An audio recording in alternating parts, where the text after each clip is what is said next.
SSC के English series में आप लोगों का फिर से स्वागत है। प्रैक्टिस सेट 19 पहला है select the incorrectly spelled word. Enthusiastic सही लिखा हुआ है मतलब उत्साही, रिलायबल सही लिखा हुआ है मतलब विश्वसनीय, ग्रेशियस सही लिखा हुआ है मतलब दयालु, और spectacular.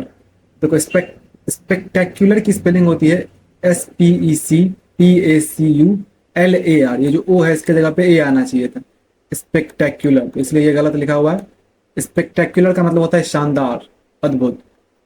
Select the most appropriate option that can substitute the underlined segment in the given sentence.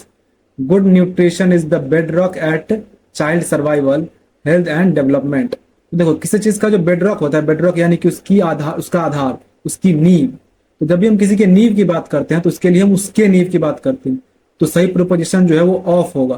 तो बेडरॉक ऑफ चाइल्ड सर्वाइवल होना चाहिए, जो तुम्हारा ऑप्शन 4 में है यही करेक्ट हो जाएगा। Good nutrition is the bedrock of child survival.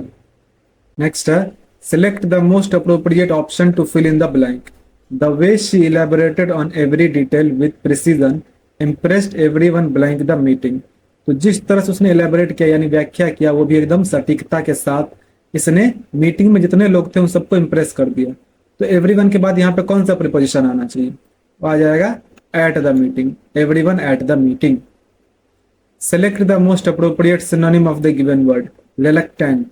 Reluctant मतलब होता है अनिच्छुक, यानी इच्छा ना रखने वाला। तो इसका सिनोनिम हो जाएगा अनविलिंग। अनविलिंग का ही मतलब होता है इच्छा ना रखने वाला, अनिच्छुक। क्यूरियस का मतलब होता है उत्सुक। अनरिलेंटिंग का मतलब होता है निरंतर, अटूट। और प्लीजेंट का मतलब होता है सुखद। Select the incorrectly spelled word. Quiescent. Quiescent सही लिखा हुआ है मतलब शांत या जो एक्टिव ना हो, निष्क्रिय। और एक्सट्रेनियस मतलब होता है बाहरी, असंबद्ध। कोलॉक्वियल, देखो ये कोलॉक्वियल जो लिखा हुआ है इसकी स्पेलिंग गलत है, COLLOQUIAL होता है। ये जो ई है इसके जगह पे ए आना चाहिए था, कोलॉक्वियल, यानी कि इसका मतलब होता है बोलचाल वाला, जो कि फॉर्मल ना हो, अनौपचारिक, इनफॉर्मल। फिर है तुम्हारा पोस्टथोमस। पोस्टथोमस, तो पोस्टथोमस की स्पेलिंग जो है सही लिखी हुई है मतलब मरणोपरांत। Select the most appropriate synonym of the given word. Blend. Blend का मतलब होता है मिलाना, मिश्रण करना। इसका सिनोनिम हो जाएगा मिक्स। मिक्स का मतलब ये होता है मिलाना आपस में। डिवाइड का मतलब होता है विभाजित करना। डिस्पर्स मतलब फैलाना, तितर बितर करना। और बॉयल मतलब उबालना। Select the most appropriate synonym of the underlined word in the given sentence. The lenient ways of the manager prompted substandard work from his subordinates. तो लीनियंट मतलब होता है कि जो सख्त ना हो, एकदम नरम। इसका सिनोनिम हो जाएगा इजी गोइंग। इजी गोइंग मतलब जो सख्त ना हो, शांत स्वभाव वाला। इंसेन मतलब होता है पागल। इरिटेटिंग का मतलब परेशान करने वाला। और इग्नोरेंट मतलब अज्ञानी। Select the most appropriate option to fill in the blank. Roger applied the blank in advance as he anticipated an accident. तो देखो एक्सीडेंट से होने ही वाला था उसका, तो उससे पहले उसने क्या किया? यहाँ पे क्या हो सकता है? ब्रेक, ब्रेक, ब्रोक या ब्रेक। तो ये तुम्हारा गाड़ी वाला ब्रेक आ जाएगा, BRAKE ब्रेक। ये ब्रेक होता है जो हम मारते हैं गाड़ी, मतलब एक्सीडेंट वगैरह ना हो इस चीज के लिए, या फिर गाड़ी रोकने के लिए जो है, गति कम करने के लिए जो हम यूज करते हैं, ये वो वाला ब्रेक है। ये वाला ब्रेक मतलब होता है तोड़ना। ये ब्रोक जो है वो इस ब्रेक का V2 है। और ब्रेक जो है इसका मतलब होता है नौसेना का, जो ये होता है ना, नौसेना में जो जेल टाइप का नहीं होता है, जहाज का जेल जिसको बोलते हैं, या कारागार बोल सकते हो। ब्रेक, ब्रेक मतलब नौसेना का कारागार।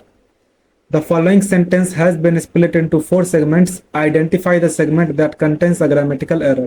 Sarah will singing at the concert on Saturday. तो देखो सारा विल सिंगिंग लिख रहा है, या तो तुम्हें अगर इसे फ्यूचर कंटिन्यूअस में रखना है तो विल बी सिंगिंग कर दो, या सिंपल फ्यूचर में लिखना है तो विल सिंग कर दो। दोनों ही तुम्हारा सेंस में ये तुम्हारा गलत लिखा हुआ है, यही तुम्हारा गलत हो जाएगा। सारा विल सिंग या फिर Sara will be singing. Select the most appropriate idiom to fill in the blank. My car blank on the way to college yesterday। तो उसकी गाड़ी को क्या हो सकता है? देखो broke out. Broke out breakout से बना है। ब्रेकआउट का मतलब होता है कोई चीज अचानक शुरू हो जाना, जैसे आग वगैरह लग गई या फिर कोई युद्ध छिड़ गया, तो उसके लिए हम ब्रेकआउट यूज करते हैं। ब्रेक इन मतलब होता है जबरदस्ती घुसना। ब्रेकअप का मतलब होता है संबंध तोड़ देना। ब्रेक डाउन, ब्रेक डाउन का मतलब होता है खराब हो जाना, यानी काम करना बंद कर देना। तो ये मेनली हम किसी मशीन वगैरह के लिए यूज करते हैं। तो कार भी एक मशीन है, तो कार का जब खराब हो गया है, काम करना बंद कर दिया, तो इसके लिए हम ब्रेक डाउन का यूज करेंगे। यहाँ हो जाएगा my car broke down on the way to college yesterday। Select the most appropriate synonym of the underlined word. The manager gave kudos to Jithin for his performance. तो kudos का मतलब होता है प्रशंसा, बधाई। इसका सिनोनिम हो जाएगा प्रेज। प्रेज का मतलब भी होता है प्रशंसा। एडमॉनिशमेंट का मतलब होता है चेतावनी, ये डांटते वगैरह हैं उसके लिए हम एडमॉनिशमेंट यूज करते हैं। पनिशमेंट मतलब सजा, और क्रिटिसिज्म मतलब आलोचना। Select the incorrectly spelled word. पोइग्नेंट, तो पोइग्नेंट का मतलब होता है मार्मिक, यानी कि जिसको देख के एकदम दिल भरा है, उस तरह का कहानी वगैरह। रिलेवेंट मतलब होता है प्रासंगिक। एलिजिबल यानी योग्य। फिर है गुरमीट। देखो गुरमीट की स्पेलिंग होती है GOURMET।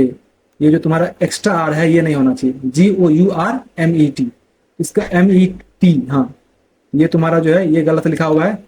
गुरमेट का मतलब होता है जो उत्तम भोजन का, जो मतलब जिसको खाने का बहुत अच्छा नहीं होता है कि हाँ खाना, मतलब रसोईया नहीं कहेंगे इसको, मतलब जो खाने का टेस्ट बहुत बढ़िया जानता हो, मतलब परखने वाला खाने का सबसे बढ़िया हो, उसको हम गुरमेट कहते हैं। Select the most appropriate option to substitute the underlined segment in the given sentence. The project failed besides due to lack of funding and support. तो द प्रोजेक्ट फेल बिसाइड्स बोल रहा है। देखो यहाँ पर तुम्हें एक सेंस दे रहा है तुम्हारा कि प्रोजेक्ट जो है वो फेल हो गया, मतलब ये फेल वाला फेल नहीं, FAIL वाला फेल, वो फेल हो गया किस वजह से, तो फंडिंग और सपोर्ट के अभाव में। यहाँ तुम्हें कुछ इस तरह से देना होगा कि असफल हो गया, तो इसके लिए हम यूज करते हैं फेल थ्रू। फेल थ्रू एक फ्रेजल वर्ब है जिसका मतलब होता है कि वो असफल हो गया या फिर पूरा ना हो पाया। पूरा ना हो पाया यहाँ ज्यादा अच्छा सेंस देगा, तो प्रोजेक्ट जो है वो पैसे और सपोर्ट की कमी की वजह से पूरा ना हो पाया, इसके लिए हम फेल थ्रू का यूज करेंगे। The sentence below contains errors. Select the option with the correct use of tenses. Your father will waiting for you when you reach home. जब तुम घर पहुंचोगे तो तुम्हारे पिता तुम्हारा इंतजार कर रहे होंगे। तो कर रहे होंगे का सेंस दे रहा है, तो हम will be प्लस V4 का यूज करेंगे future continuous.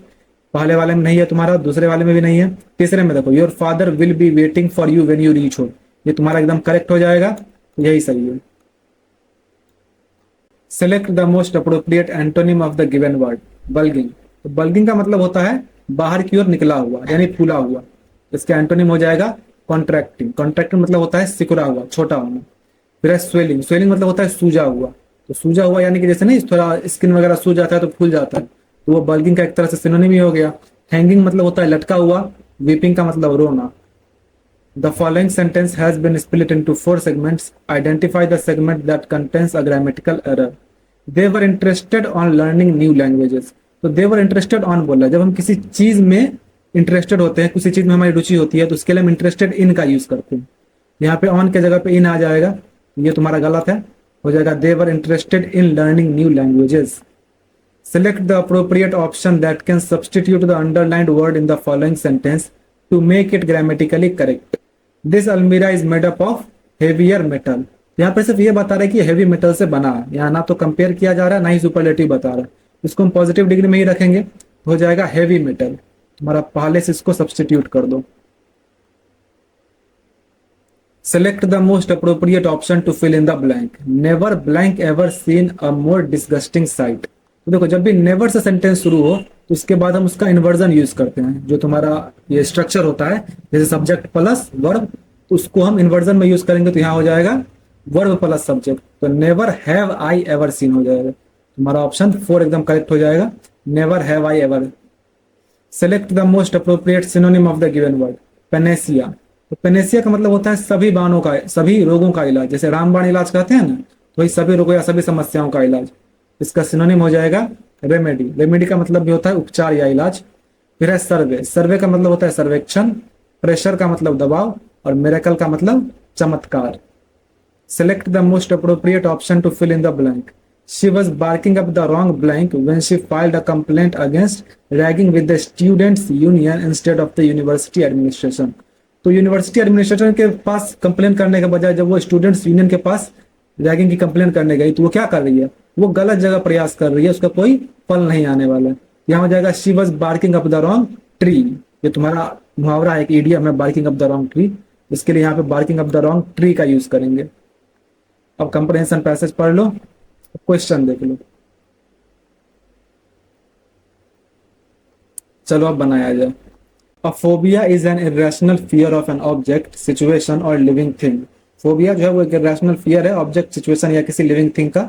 While fear is blank natural response to danger, जबकि फियर क्या है, डर क्या है, तो डेंजर के लिए नेचुरल रिस्पॉन्स है। तो क्या हो जाएगा यहाँ, वन अ दोज या दीज, तो अ हो जाएगा यहाँ पे एकदम correct. Fear is a natural response to danger, जैसे यहाँ पे एन यूज किया गया, यहाँ पे ए हो जाएगा। Phobias often occur blank response to something unlikely to cause real harm, तो फोबियाज जो होते हैं वो unlikely to cause real harm होते हैं, यानी कि बहुत कम ही होता है कि तुम्हें जो है वो रियल में हार्म पहुंचाएंगे, वो उनकी संभावना कम होती है। तो often occur blank in response to क्या हो जाएगा, एट, ऑफ, इन या ऑन, यहाँ करेक्ट प्रीपोजिशन हो जाएगा in. In response to, in response to का मतलब उसके जवाब में, उसकी प्रतिक्रिया में। In some cases a person with a blank will meet the diagnostic criteria for a specific phobia, तो किसी इंसान को जो फोबिया है वो किससे मिलेगा, तो जो उस फोबिया के स्पेसिफिक फोबिया के क्राइटेरिया, जैसे मान लो कि अगर किसी को हाइड्रोफोबिया है, तो ये फोबिया हो गया तुम्हारा, इसका एक स्पेसिफिक मतलब इसका एक क्राइटेरिया है कि इसमें पानी से इंसान को डर लगता है। तो जितने भी लोगों को हाइड्रोफोबिया होगा उन सब से ये क्राइटेरिया मैच करेगा कि उनको भी पानी से डर है। तो in some cases the person with a blank क्या हो जाएगा, ट्रबल, फोबिया, डेंजर या वायलेंस, तो फोबिया हो जाएगा। किसी इंसान को जो फोबिया है वो एक क्राइटेरिया से मैच खाता है, which is a type of anxiety disorder. Someone with a specific phobia will blank intense fear and anxiety when confronted with the source of phobia. यानी जिस भी इंसान को जिस चीज का फोबिया होता है, जिस सोर्स का फोबिया होता है, उस चीज से उसे बहुत डर लगता है, क्या हो जाएगा, phobia will blank intense fear. देख लो, ड्रीम, एस्पायर, एक्सपीरियंस या हॉरिजॉन, तो एक्सपीरियंस हो जाएगा कि जिस भी इंसान को फोबिया है वो क्या अनुभव करेगा, तो अनुभव करेगा बहुत ज्यादा डर जब भी उसे जो है उन चीजों का सामना करना पड़ेगा। which could include blood, heights or specific animals like dogs. Phobias are blank by significant distress and often cause a person to avoid the source of their fear or suffer from extreme anxiety when faced with it. तो phobias are blank by significant distress, तो phobias को क्या किया जाता है significant distress में, तो ये इसकी एक तरह से विशेषता है। तो देख लो, क्लासिफाइड, कैटेगराइज्ड, क्वालिफाइड या कैरेक्टराइज्ड, तो कैरेक्टराइज हो जाएगा। कैरेक्टराइज मतलब होता है कि ये उसकी विशेषता है, विशेषता बताने के लिए हम कैरेक्टराइज यूज करते हैं, तो इसके लिए हम यूज करेंगे कैटेगराइज्ड। तो इस तरह से ये कंप्लीट हुआ। जो भी आपका स्कोर था उसे कमेंट करें। मिलते हैं अगले वीडियो में।